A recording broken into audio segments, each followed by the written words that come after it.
Just going to play him 47 minutes tomorrow night, so Okay. he's fine, yeah. Just a maintenance thing, I guess. No maintenance, just energy restoration. He's going to be fine. Workload thing. Yeah, I'm playing him 47 tomorrow. Gotcha. Well, Coach, Sam Bennett well skated today. Just Yeah. any updates on his progress? Good. You know what? He got through the first part, so it was a full.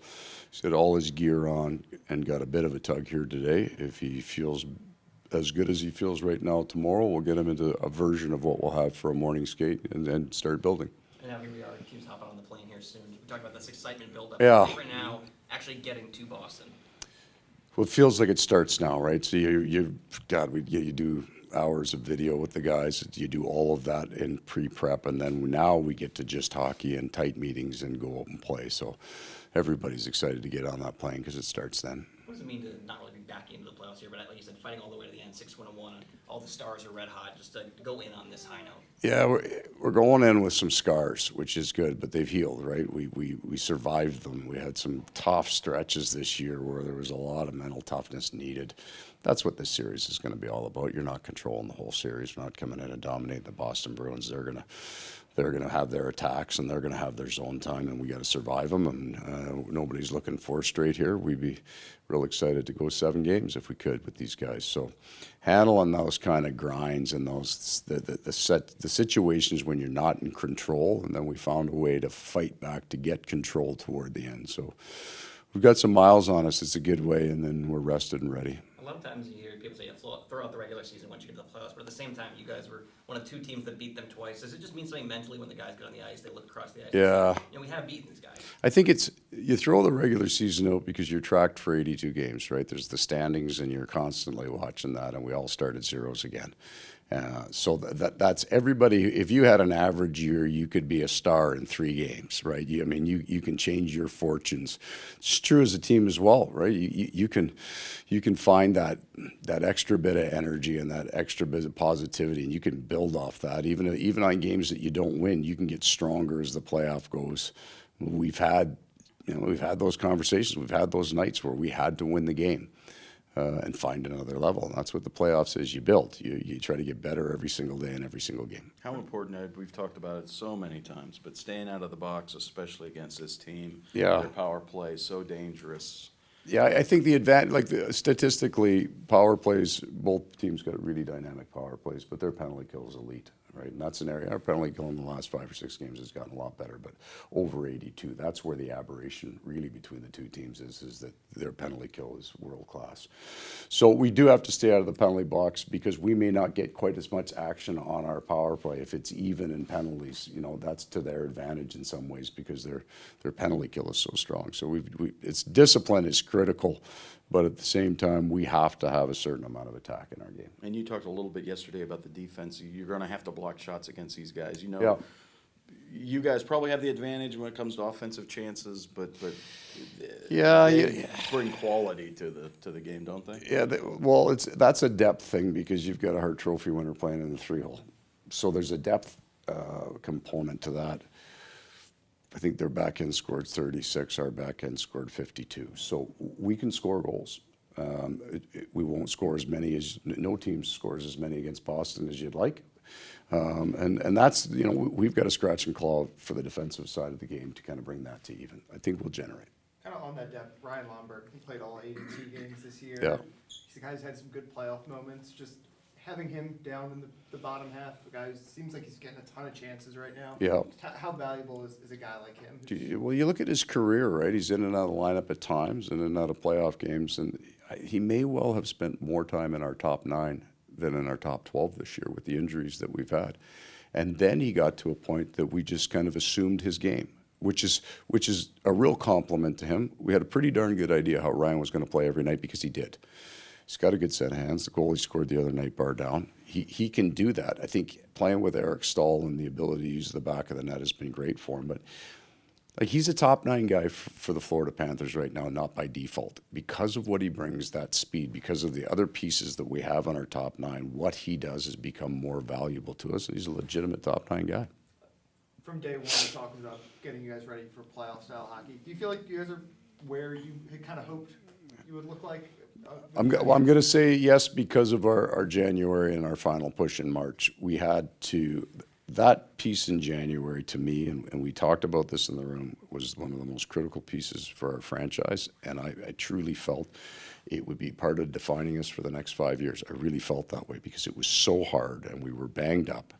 And what we've been talking about, I know I use the word hard all the time, but being completely competitive in the 5-foot circle for 60 straight minutes, that's the challenge, and we found a way. Now, it wasn't always, I think our December too, you couldn't see it because we were so banged up and so fatigued, but I felt it was coming. January, you saw it, and then the push saw it. So we at least don't have to explain to our team what the playoff hardness is all about because we've lived it twice, and we've got guys now that have at least 3 series in the last 2 years under their belt that they understand what this is going to look like. So that January could define you guys for I believe that. Yeah, obviously, just getting in the playoffs is like the bare minimum goal, right? But to be in there every year, just like, is there just, you guys kind of It's the bare minimum goal, but we've got Washington and Pittsburgh that drop out, and then there's a whole bunch of teams who've done it for 4 years. That's how hard it is. You're shocked by it when you look at the list when you've got St. Louis winning the Stanley Cup, and the assumption is, all right, well, the next 15 years we're making the playoffs. That's how hard this is.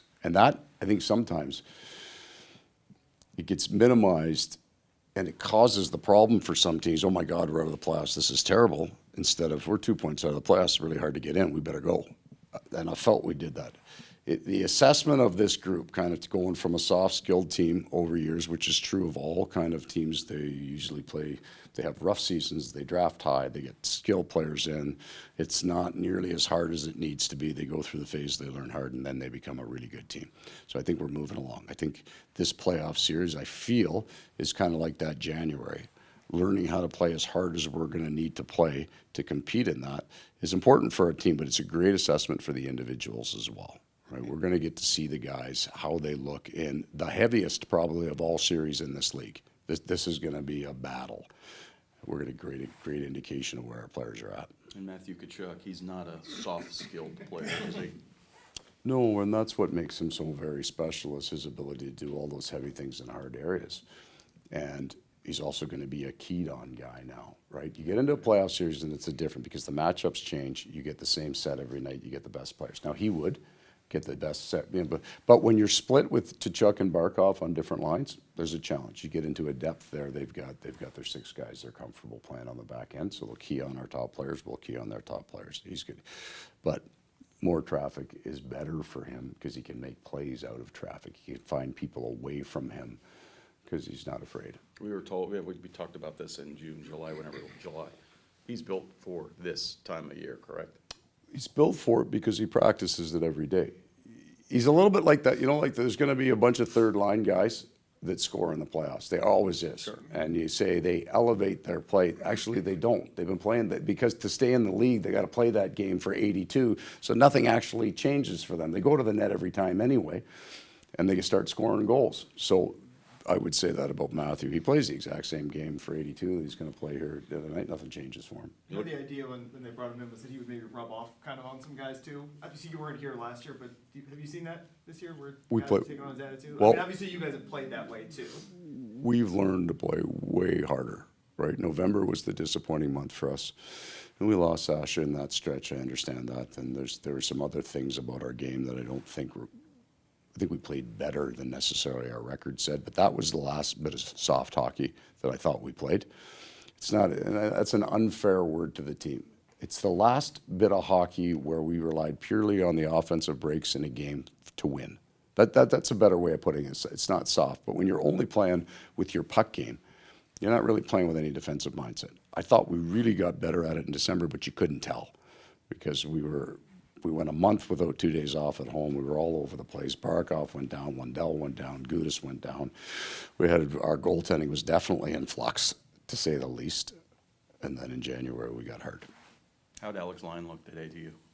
Oh, I don't know. You didn't pay attention? I don't ever watch the goaltenders. I got a full-time, because your goalie goes out and he stands on his head like it's morning skates. I always have my back to the guy that's starting because I don't want it in my head because it means nothing. If you don't get near one in the morning skate, I don't want to be thinking about that in the bench when the first wobbling wobbles. I want to be thinking about how has he looked, how does he respond to a wobbler. So in my head, I've got, for Alex, the first goal against Montreal. right? He played so very well in Toronto, and they came down and threw that batting, and then he shut the door. Those are the things I want to think about behind that.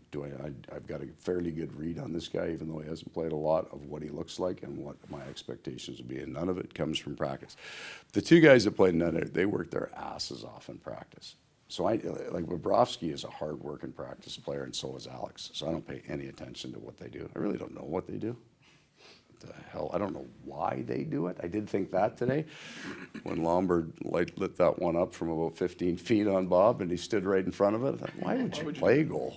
I don't know. But Okay. Rich, tomorrow's the spotlight is solely on you. You guys. I mean, you guys are on the ESPN, and it's Yeah. Boston, and it's all the stuff going on. It's going to be a circus around you guys. Yeah. Are you hoping your guys relish this, embrace it, or what? Yeah, I want to take it all in.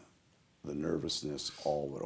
I want the players to experience all of it. There's a time to shut it out, but you have to learn how to handle the pressure of the game, because the pressure isn't ever getting lighter.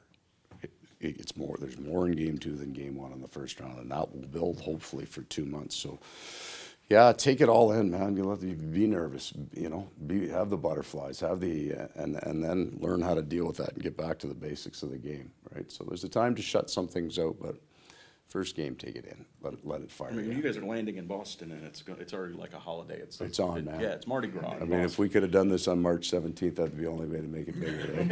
It's the only way this place would be more lit up. But I'll take it in, yeah. Thank you Okay. guys. Thanks very much.